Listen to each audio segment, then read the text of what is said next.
Bonjour, je vous propose aujourd'hui d'aborder ensemble la deuxième partie des sigles que l'on peut rencontrer dans les services de réa-néonat. Prenons le temps aujourd'hui de décrypter tous les sigles qui concernent plus particulièrement la ventilation du bébé.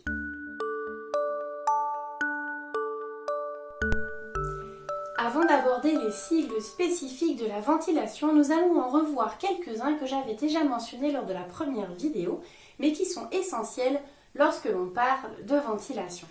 Tout d'abord, l'oxygène. L'oxygène, on l'écrit O2. Et pour connaître le taux d'oxygène qui va être apporté au bébé par la machine, on note ça la FiO2. La FiO2 va indiquer le taux d'oxygène qui est apporté au bébé. C'est ce qui est réglé sur la machine. Comment va-t-on régler cette constante sur la machine? Eh bien, c'est en vérifiant la saturation du bébé. La saturation, on l'avait vu la fois précédente. On va abréger ça par SAT. Si le bébé a une saturation correcte, on pourra diminuer l'apport en oxygène. Si au contraire il désature, on va augmenter la FiO2, l'apport en oxygène. Un bébé qui respire tout seul et qui n'a besoin d'aucune aide de machine, on va dire qu'il est en ventilation spontanée. Vous pourrez donc trouver les lettres V, S. Pour les bébés qui nécessitent une aide à la respiration, on va avoir deux types de ventilation. On va avoir celle qui est invasive et celle qui ne l'est pas. La ventilation invasive, en fait, c'est l'intubation. C'est la ventilation qui nécessite qu'une sonde aille jusqu'à l'entrée des poumons au niveau de la trachée. La ventilation qui ne nécessite pas d'entrer jusque dans cette trachée, ça va être donc une ventilation qui est non invasive. On pourra la noter alors VNI. Ventilation non invasive. Arrêtons-nous tout d'abord sur les différentes dénominations pour le matériel qui aide à respirer. On a vu tout à l'heure qu'il y avait un mode invasif. Il s'agit de la sonde d'intubation. On la retrouvera sous le terme sonde d'intubation trachéale. Puisqu'elle est invasive, la sonde va jusque dans l'entrée de la trachée. A l'inverse, pour des ventilations qui ne sont pas invasives, on appellera des ventilations nasales. VN. Parce qu'en fait, on va apporter de l'oxygène des pressions au niveau du nez de l'enfant sans entrer jusque dans la trachée. La ventilation par le nez va recouvrir énormément de termes très différents qui varient en fonction des habitudes de service et en fonction du matériel qu'on utilise. C'est après une sorte de vocabulaire d'usage. Je vous propose de vous présenter ceux auxquels j'étais habituée. On va donc par exemple trouver la dénomination LHD pour lunettes haut débit. La LHD correspond donc aux lunettes à oxygène que l'on place au niveau du nez de l'enfant, mais qui vont apporter également un débit suffisant pour bien ouvrir les alvéoles pulmonaires. Les services ont également l'habitude d'utiliser la marque du matériel pour signifier le type de ventilation de l'enfant. Vous pouvez donc entendre parler de Leaf and Flow, mais vous pouvez aussi entendre parler de mode CPAP par exemple. Alors je vais essayer de vous montrer les différents types de modes ventilatoires que l'on peut régler sur une machine. On aura l'occasion de reparler de tout ce qui est ventilation du bébé prématuré dans d'autres vidéos. Mais il faut savoir qu'en fait, nous avons différents moyens de réglage des machines. On va plus ou moins aider l'enfant en fonction de ses besoins et de ses difficultés pour respirer. Penchons-nous donc un petit peu sur les différents types de modes ventilatoires. Celui qui est le plus contrôlé, le plus fermé et qu'on utilise le moins, c'est la ventilation continue. On va l'appeler VC, ventilation continue. On va lui préférer des ventilations assistées contrôlées. On aura donc VAC, ventilation assistée contrôlée, qui va devenir VACI, c'est-à-dire ventilation assistée contrôlée par intermittence.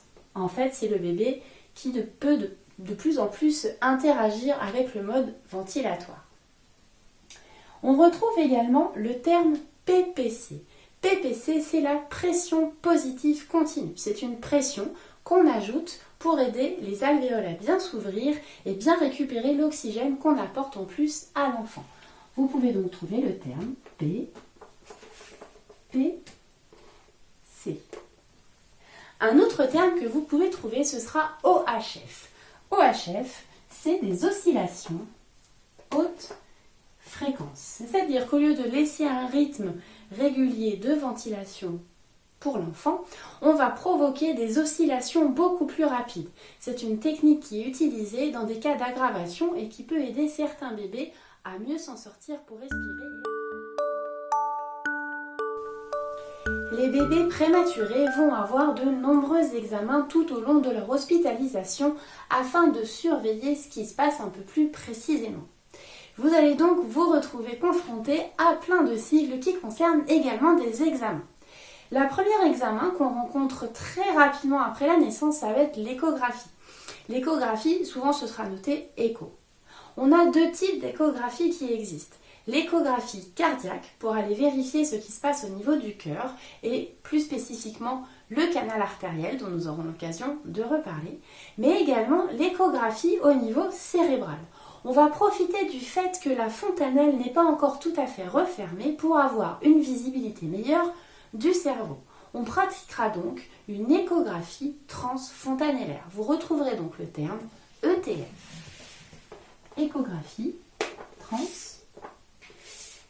transfontanellaire.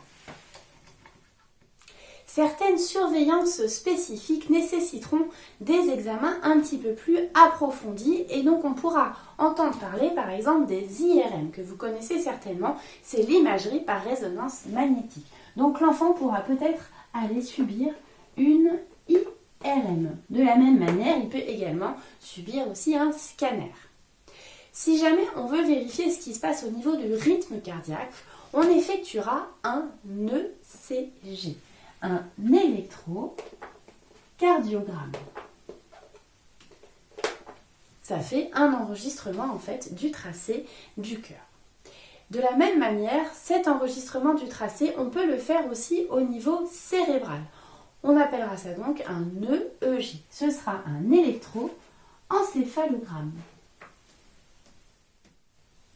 Tout au long de son hospitalisation, le bébé prématuré va avoir de nombreux bilans sanguins pour vérifier l'évolution de la situation et ajuster les apports nutritionnels qu'on lui apporte. Ces bilans sanguins, en fait, ont des termes qui ne sont pas spécifiques à la prématurité, mais que l'on retrouve dans tous les bilans sanguins adultes ou enfants confondus. Ce sont des termes que vous avez l'habitude d'entendre, je vais en reprendre juste les quelques-uns les plus essentiels. Vous avez donc l'habitude d'entendre parler de la NFS. La NFS, c'est la numération de la formule sanguine, c'est-à-dire en gros, on va aller analyser la quantité de globules blancs, de globules rouges, de plaquettes. De la même manière, vous entendez souvent parler du iono. Le iono, il peut être fait au niveau sanguin ou au niveau urinaire. Le iono, il va permettre d'aller regarder plus en détail dans le sang ou donc dans les urines la quantité de sel, de calcium, de potassium, de magnésium, etc. C'est ce qui aide à équilibrer les apports avec la perfusion ou les apports alimentaires par exemple. Enfin, vous aurez le terme CRP qui est l'indicateur des infections. Donc c'est un terme que l'on retrouve très souvent puisque dès qu'on a un doute sur une infection, on fait une CRP. Si elle est positive, ça veut dire qu'il y a une infection qui commence à s'installer. Enfin, une recherche qu'on fait très souvent en début d'hospitalisation, c'est la bili. Alors la bili, c'est pas vraiment un sigle, ça va être plutôt une réduction du mot bilirubine. Voilà, c'est l'indicateur de la jaunisse. Et puisqu'on est dans les abréviations de mots, j'en profite pour vous parler de la photo qui peut toujours un petit peu perturber quand on est confronté à ce mot-là. Donc en fait, la photo, c'est la réduction du mot photothérapie. Alors c'est pas vraiment un examen, c'est plutôt une pratique pour justement faire diminuer la bilirubine. Voilà, ce sont les lampes à UV. Pareil, nous aurons l'occasion d'aborder plus en détail cette partie-là. Parlons maintenant de l'enfant en lui-même. Ce sont des termes que vous allez sûrement entendre au moment des transmissions entre les soignants. Ça va être des sigles qui vont décrire en fait un peu l'enfant, l'histoire de l'enfant. Alors lesquels on va retrouver? Déjà, on va retrouver son point de naissance à ce bébé. On parlera PN, point de naissance. Et bien sûr, à quel terme il est né, et ça vous connaissez, ce sont les semaines d'aménorrhée, SA.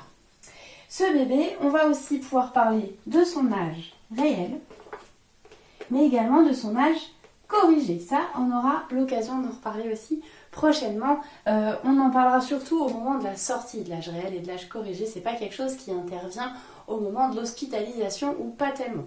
Et puis le terme qui est assez rigolo, mais qui finalement est plutôt agréable puisque ça prouve que tout s'est bien passé à la naissance, c'est le terme baveux. Alors baveux, malgré cette atrocité de la sonorité, ça veut dire une bonne adaptation à la vie extra-utérine. Donc en gros, c'est un bébé qui à la naissance s'est super bien débrouillé tout seul. Un peu moche, mais au final on aime bien. Alors un bébé même prématuré peut avoir eu une très bonne adaptation à la vie extra-utérine et puis se fatiguer après. Les bébés qui naissent de façon prématurée, souvent ça a été déclenché pour cause d'un retard de croissance in utero dans le ventre. Vous retrouverez donc ce terme-là dans les dossiers ou lors des transmissions, retard de croissance in utero, le RCIU. Le retard de croissance, vous pourrez également le rencontrer après si le bébé a du mal à rattraper une courbe pondérale correcte et une croissance adaptée. Le terme que l'on peut rencontrer également au moment des transmissions, lorsque ça arrive dans un contexte de gémellité ou alors dans des antécédents médicaux de la maman, c'est lorsqu'il y a eu un décès in utero. On parle alors de mort fétale in utero, MFIU.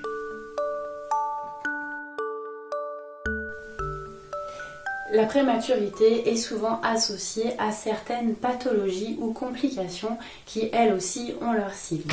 Je vous propose donc de vous les expliquer pour savoir à quoi vous avez affaire. Avant la naissance, déjà, on a la fameuse rupture prématurée des membranes qui est une des causes d'accouchement prématuré. On retrouvera donc le terme RPDM, rupture prématurée des membranes. Une fois que le bébé est né, nous en parlions tout à l'heure, on va surveiller la présence ou non de son canal artériel. En fait, c'est plutôt voir s'il se referme ou pas. Le canal artériel, vous pourrez le retrouver sous le terme de CA. De par leur fragilité, les bébés prématurés sont également sujets à des infections néonatales. Le terme a changé depuis peu de temps. Avant, on appelait ça des infections materno-fétales. Du coup, ça mettait un peu le doute dans la tête des mamans comme quoi elles étaient responsables un peu de l'infection dont souffrait leur bébé. Heureusement, depuis quelques temps, le terme a changé. Maintenant, on va parler de INBP, infection néonatale bactérienne précoce. Infection néonatale bactérienne précoce. Une des complications principales de la prématurité, c'est la maladie des membranes hyalines. On appelle ça la MMH. Beaucoup de bébés y sont soumis de par l'immaturité pulmonaire au moment de la naissance. Plus le terme est précoce, plus il y a de risques que cela soit présent. La deuxième pathologie que tout le monde redoute et qui est relativement fréquente mais surtout extrêmement grave, c'est l'entérocolite ulcéro-nécrosante. On appellera ça ECUN, équin, pour entérocolite ulcéro-nécrosante. C'est l'infection digestive catastrophique qui peut provoquer une perforation et une septicémie pour l'enfant prématuré. Nous parlions tout à l'heure des ETF, les échographies qui permettent de vérifier l'état du cerveau grâce à une sonde qu'on met au niveau de la fontanelle. Alors quand on vérifie l'état du cerveau, c'est pour voir s'il y a des lésions, mais également pour surveiller l'apparition d'éventuelles hémorragies. Et ces hémorragies, on va les surveiller surtout au niveau intraventriculaire. On retrouvera donc le terme HIV pour hémorragie intraventriculaire. Et c'était important de vous le préciser pour ne pas confondre avec ce terme qui peut parfois se rapporter au sida. Là, ça n'a rien à voir, on est sur les hémorragies intraventriculaires. Il existe malheureusement plein d'autres complications possibles, mais j'ai essayé de vous présenter celles qui me venaient en premier à l'esprit et qu'on rencontrait le plus fréquemment.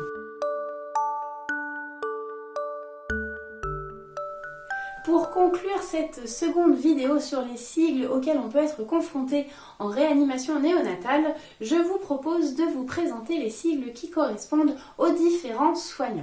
Alors vous les rencontrez dans les différentes unités, la réa, la néonate et les soins intensifs. D'ailleurs, l'unité de soins intensifs, vous pouvez la retrouver dénommée par USI, unité de soins intensifs. Et alors qui est-ce qu'on va rencontrer dans ces unités? Eh bien, on n'est jamais mieux servi que par soi-même, les infirmières diplômées d'État. Ce sera les IDE. Et certaines infirmières diplômées d'État vont se spécialiser en pédiatrie en suivant des études pour devenir puéricultrices. Ce sera donc les IPDE, les infirmières puéricultrices diplômées d'État. Avant d'être diplômées, toutes ces infirmières, elles ont été étudiantes ou élèves.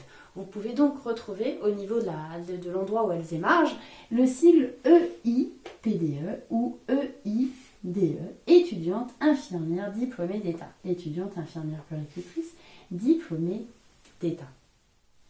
Toutes ces infirmières travaillent en collaboration avec des auxiliaires de puériculture. On va les appeler donc les AP. Des fois, il n'y a pas d'AP, mais des AS. Ce sont des aides-soignantes. On peut les retrouver plus spécifiquement en maternité où elles vont s'occuper des mamans, les aider pour la toilette, etc. D'ailleurs, en maternité, vous aurez des sages-femmes. Les médecins, quelle que soit leur spécialité, vont être regroupés sur le terme général de PH, praticien hospitalier.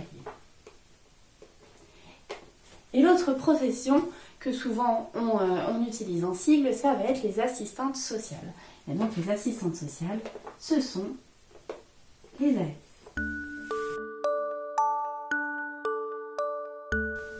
Et le dernier sigle dont j'aimerais vous parler, parce que vraiment il faudrait que ce soit celui qui est écrit un maximum de fois dans tous les classeurs et les feuilles de surveillance, c'est celui-ci.